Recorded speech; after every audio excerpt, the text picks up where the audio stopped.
चंद दिन और ठहर जाओ, मैं सारा किराया दे दूंगा। कि उन जराइम को अपने कानों से सुनने की हिम्मत बाकी नहीं। अस्सलाम वालेकुम, की हाल है जी ਤੁਹਾਡਾ? उम्मीद है ठीक होने ਆ ਤੇ मैं भी ठीक हाँ। ਤੇ ਅੱਜ ਤੁਹਾਡੇ ਲਈ ਬਹੁਤ ਹੀ ਜ਼ਬਰਦਸਤ ਜੀ ਇੱਕ ਫਿਲਮ ਦਾ ਸੀਨ ਲੈ ਕੇ ਆਏ ਹਾਂ ਜਿਹਨੂੰ ਵੇਖ ਕੇ ਤੁਸੀਂ हैरान रह जाओगे कि ਇਹੋ ਜਿਹੇ ਸੀਨ ਵੀ ਕੀਤੇ ਗਏ ਆ।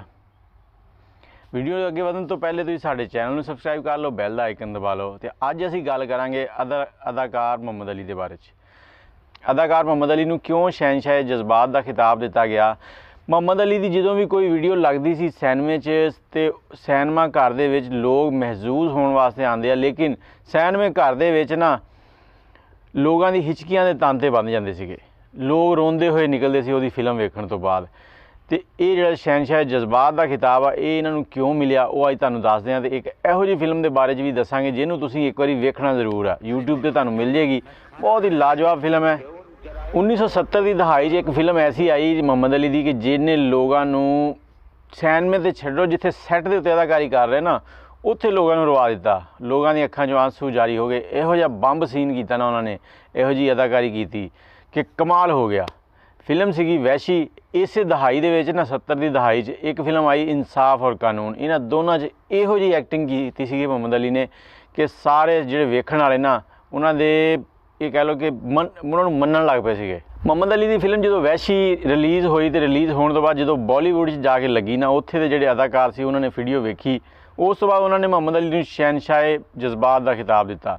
ਦਲੀਪ ਕੁਮਾਰ ਉਹਨਾਂ ਨੇ ਇਹ ਫਿਲਮ ਵੇਖੀ ਤੇ ਉਹਨਾਂ ਨੇ ਵੀ ਇਹੀ ਗੱਲ ਕਹੀ ਕਿ ਮੁਹੰਮਦ ਅਲੀ ਵਰਗੀ ਐਕਟਿੰਗ ਜਿਹੜੀ ਹੈ ਨਾ ਉਹ ਕੋਈ ਨਹੀਂ ਕਰ ਸਕਦਾ, ਜਿਹੜੀ ਮੁਹੰਮਦ ਅਲੀ ਕਰ ਗਿਆ ਉਹ ਐਂਡ ਆ। ਇਸ ਤੋਂ ਬਾਅਦ ਇਹੋ ਜਿਹੀ ਐਕਟਿੰਗ ਕਰਨ ਵਾਲਾ ਅਦਾਕਾਰ ਮੇਰਾ ਨਹੀਂ ਖਿਆਲ ਕਹਿੰਦੇ ਕੋਈ ਪੈਦਾ ਹੋਏਗਾ।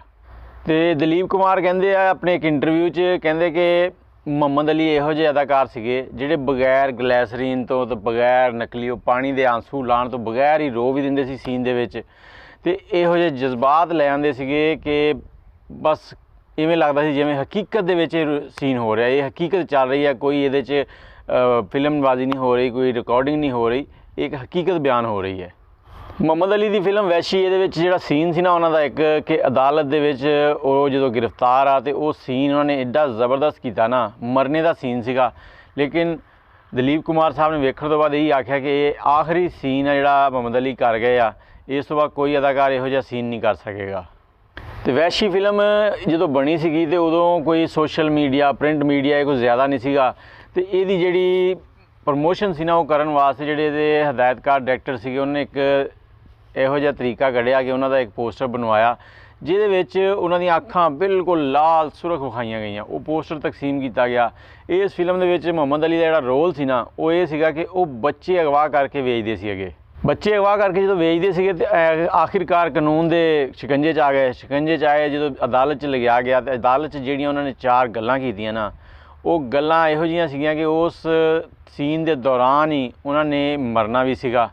ਹੁਣ ਐਡੇ ਜਜ਼ਬਾਤ 'ਚ ਸੀਗੇ ਨਾ ਉਹ ਸੀਨ ਸ਼ੁਰੂ ਹੋਣ ਤੋਂ ਪਹਿਲੇ ਹੀ ਕਿ ਅਖੀਰ ਸੀ ਜਦੋਂ ਫਿਲਮ ਸ਼ੂਟਿੰਗ ਸ਼ੁਰੂ ਹੋਈ, ਰਿਕਾਰਡਿੰਗ ਲੱਗਣ ਲੱਗੀ ਤੇ ਜਿੰਨੇ ਵੀ ਲੋਕ ਸੈੱਟ ਦੇ ਉੱਤੇ ਮਤਲਬ ਕੁਰਸੀਆਂ 'ਤੇ ਬੈਠੇ ਸੀਗੇ ਜਿਹੜੇ ਫੈਸਲਾ ਸੁਣਨ ਆਏ ਸੀਗੇ ਉਹ ਸਾਰੇ ਹੀ ਰੋਣ ਲੱਗ ਪਏ। ਇਹਦੇ ਨਾਲ ਹੀ ਜੱਜ ਸਾਹਿਬ ਦੀਆਂ ਅੱਖਾਂ 'ਚੋਂ ਵੀ ਆਂਸੂ ਆ ਗਏ ਤੇ ਮੁਹੰਮਦ ਅਲੀ ਸਾਹਿਬ ਨੇ ਬਗੈਰ ਕਹਿੰਦੇ ਕਿ ਗਲੈਸਰੀਨ ਤੇ ਇਹੋ ਜਿਹੇ ਫਾਰਮੂਲਿਆਂ ਤੋਂ ਬਗੈਰ ਹੀ ਇਹ ਸੀਨ ਰੋਂਦਿਆਂ ਹੋਇਆਂ ਕਰਦੇ ਹੋਏ ਇਸ ਤਰ੍ਹਾਂ ਮਰੇ ਕਿ ਮਰਨ ਤੋਂ ਬਾਅਦ ਲੋਕ ਹੈਰਾਨ ਸੀਗੇ। ਇਹੋ ਜਿਹੀ ਨੈਚੁਰਲ ਐਕਟਿੰਗ ਕੀਤੀ ਉਹਨਾਂ ਨੇ ਇਸ ਸੀਨ ਦੇ ਵਿੱਚ ਕਿ ਇਹੋ ਜਿਹੀ ਐਕਟਿੰਗ ਦੁਬਾਰਾ ਕੋਈ ਵੀ ਅਦਾਕਾਰ ਨਹੀਂ ਕਰ ਸਕਿਆ ਅੱਜ ਤੱਕ। ਉਸ ਤੋਂ ਬਾਅਦ ਜਦੋਂ ਰਜਿੰਦਰ ਕੁਮਾਰ ਸਾਹਿਬ ਪਾਕਿਸਤਾਨ ਆਏ ਤੇ ਪਾਕਿਸਤਾਨ ਆ ਕੇ ਉਹਨਾਂ ਨੇ ਮੁਹੰਮਦ ਅਲੀ ਨਾਲ ਮੁਲਾਕਾਤ ਕੀਤੀ ਤੇ ਉਹਨਾਂ ਨੇ ਮੁਹੰਮਦ ਅਲੀ ਸਾਹਿਬ ਨੂੰ ਕਿਹਾ ਕਿ ਮੈਂ ਬੜੀ ਕੋਸ਼ਿਸ਼ ਕੀਤੀ ਜ਼ਿੰਦਗੀ 'ਚ ਕਿ ਮੈਂ ਇਹੋ ਜਿਹਾ ਸੀਨ ਕਰ ਸਕਾਂ ਲੇਕਿਨ ਮੈਂ ਨਹੀਂ ਕਰ ਸਕਿਆ। ਮੈਂ ਵੀ ਵੇਖਣਾ ਚਾਹੁੰਦਾ ਸੀ ਇਨਸਾਨ ਜਦੋਂ ਮਰਦਾ ਤੇ ਉਸ ਤੋਂ ਬਾਅਦ ਲੋਕ ਕਿਸ ਤਰ੍ਹਾਂ ਰੋਂਦੇ ਆ। ਮੁਹੰਮਦ ਅਲੀ ਥੋੜ੍ਹੀ ਦੇਰ ਖਾਮੋਸ਼ ਰਹੇ ਤੇ ਫਿਰ ਕਹਿੰਦੇ ਕਿ ਤੁਸੀਂ ਤਾਂ ਵੇਖਣਾ ਚਾਹੁੰਦੇ ਤੇ ਪਰ ਮੈਂ ਵੇਖ ਚੁੱਕਿਆ ਸੀ। ਜਦੋਂ ਮੈਂ ਸੀਨ ਕਰਕੇ ਮਰਿਆ, ਮਰਨ ਤੋਂ ਬਾਅਦ ਜਦੋਂ ਮੈਂ ਅੱਖਾਂ ਖੋਲ੍ਹੀਆਂ ਨਾ ਤੇ ਪੂਰਾ ਹਾਲ ਜਿਹੜਾ ਸੀ ਨਾ ਉਹ ਰੋ ਰਿਹਾ ਸੀਗਾ ਉਸ ਟਾਈਮ। ਇਹ ਸੀਨ ਜਦੋਂ ਰਿਕਾਰਡਿੰਗ ਕੀਤਾ ਜਾ ਰਿਹਾ ਸੀਗਾ ਤੇ ਮੁਹੰਮਦ ਅਲੀ ਸਾਹਿਬ ਬੜੇ ਪੁਰਜੋਸ਼ ਸੀਗੇ, ਇੰਨੇ ਪੁਰਜੋਸ਼ ਕਿ ਅੱਜ ਤੱਕ ਉਹ ਇਸ ਤਰ੍ਹਾਂ ਪੁਰਜੋਸ਼ ਨਜ਼ਰ ਨਹੀਂ ਆਏ ਸੀਗੇ। ਇਹਦੇ ਨਾਲ ਹੀ ਅਦਾਕਾਰਾ ਸ਼ਮੀਮ ਤੇ ਰਾਣੀ ਬੇਗਮ ਤੇ ਨਾਲ ਜਮੀਲ ਸਾਹਿਬ ਉਹ ਵੀ ਆਪਦੀਦਾ ਹੋ ਚੁੱਕੇ ਸੀਗੇ ਇਸ ਸੀਨ ਨੂੰ ਦੇਖਦਿਆਂ ਹੋਇਆ। ਇਹ ਫਿਲਮ ਜਿਹੜੀ ਇਹ ਹਸਨ ਤਾਰਕ ਸਾਹਿਬ ਨੇ ਬਣਾਈ ਸੀਗੀ ਤੇ ਜਦੋਂ ਉਹਨਾਂ ਨੇ ਫਿਲਮ ਦੀ ਸ਼ੂਟਿੰਗ ਵੇਖੀ ਨਾ ਤੇ ਉਹ ਸ਼ੂਟਿੰਗ ਵੇਖ ਕੇ ਨਿਕਲੇ ਤੇ ਉਹਨਾਂ ਨੇ ਅਲਫਾਜ਼ ਕੁਝ ਕਹੇ ਸੀ ਉਹ ਬੜੇ ਯਾਦਗਾਰ ਸੀਗੇ। ਉਹਨਾਂ ਨੇ ਜਿਹੜੇ ਅਲਫਾਜ਼ ਕਹੇ ਸੀ ਉਹ ਇਹ ਸੀਗੇ ਕਿ ਇਸ ਫਿਲਮ ਨੂੰ जोड़ा भी सिनेमे विचों वेख के निकलेगा ना, वो रोंदा होया ही निकलेगा। वो इस फिल्म नूं सदियां तक याद रखेगा कि किहो जी एक्टिंग मुहम्मद अली साहब ने कर दी है। बहुत ही लाजवाब एक्टिंग सीगी।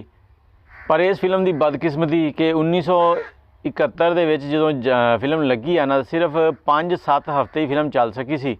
ਤੇ ਜਦੋਂ ਫਿਲਮ ਚੱਲੀ ਹੈ, ਚੱਲਣ ਤੋਂ ਬਾਅਦ ਹੀ ਫਿਰ ਮਸ਼ਰਕੀ ਪਾਕਿਸਤਾਨ 'ਚ ਦੰਗੇ ਫਸਾਦ ਸ਼ੁਰੂ ਹੋ ਗਏ ਤੇ ਫਿਲਮ ਜਿਹੜੀ ਸੀ ਨਾ ਉਹ ਆਪਣੇ ਅਰੂਜ ਤੱਕ ਨਹੀਂ ਜਾ ਸਕੀ। ਫਿਲਮ ਬਹੁਤ ਜ਼ਿਆਦਾ ਫਲਾਪ ਹੋਈ। ਫਲਾਪ ਤੋਂ ਮੁਰਾਦ ਫਲਾਪ ਨਹੀਂ, ਮਤਲਬ ਇਹ ਵੇਖੀ ਨਹੀਂ ਗਈ, ਲੋਕਾਂ ਨੂੰ ਆਪਣੋ ਆਪਣੀ ਪੈ ਗਈ ਸੀਗੀ। ਤੇ ਉਸ ਤੋਂ ਬਾਅਦ ਜਦੋਂ 1973 'ਚ ਥੋੜ੍ਹੇ ਜਿਹੇ ਹਾਲਾਤ ਮਾਮੂਲ 'ਚ ਹੋਏ ਤੇ ਫਿਰ ਇਹਨੂੰ ਹਰ ਪਾਸੇ ਇੱਕ ਵਾਰੀ ਦੁਬਾਰਾ ਵਿਖਾਇਆ ਗਿਆ ਤੇ ਬਾਲੀਵੁੱਡ ਦੇ ਅਦਾਕਾਰਾਂ ਨੂੰ ਇਹਨੂੰ ਸਪੈਸ਼ਲ ਵੇਖਿਆ ਔਰ ਵੇਖਣ ਤੋਂ ਬਾਅਦ ਮੁਹੰਮਦ ਅਲੀ ਸਾਹਿਬ ਨੂੰ ਸ਼ਹਿਨशाह ਜਜ਼ਬਾਤ ਦਾ ਖਿਤਾਬ ਦਿੱਤਾ ਗਿਆ। ਮੁਹੰਮਦ ਅਲੀ ਸਾਹਿਬ ਬਹੁਤ ਹੀ ਲੀਜੈਂਡ ਅਦਾਕਾਰ ਸੀਗੇ। ਇਸ ਟਾਈਮ ਉਹ ਦੁਨੀਆ 'ਚ ਨਹੀਂ ਹੈਗੇ। ਤੁਸੀਂ ਦੁਆ ਕਰੋ ਕਿ ਅੱਲਾਹ ਤਾਲਾ ਉਹਨਾਂ ਦੀ ਮਗਫਰਤ ਫਰਮਾਏ ਤੇ ਉਹਨਾਂ ਦੇ ਦਰਜਾਤ ਬੁਲੰਦ ਫਰਮਾਏ। ਇਹ ਛੋਟੀ ਜੀ ਜਾਣਕਾਰੀ ਸੀ ਇਸ ਫਿਲਮ ਦੇ ਬਾਰੇ 'ਚ।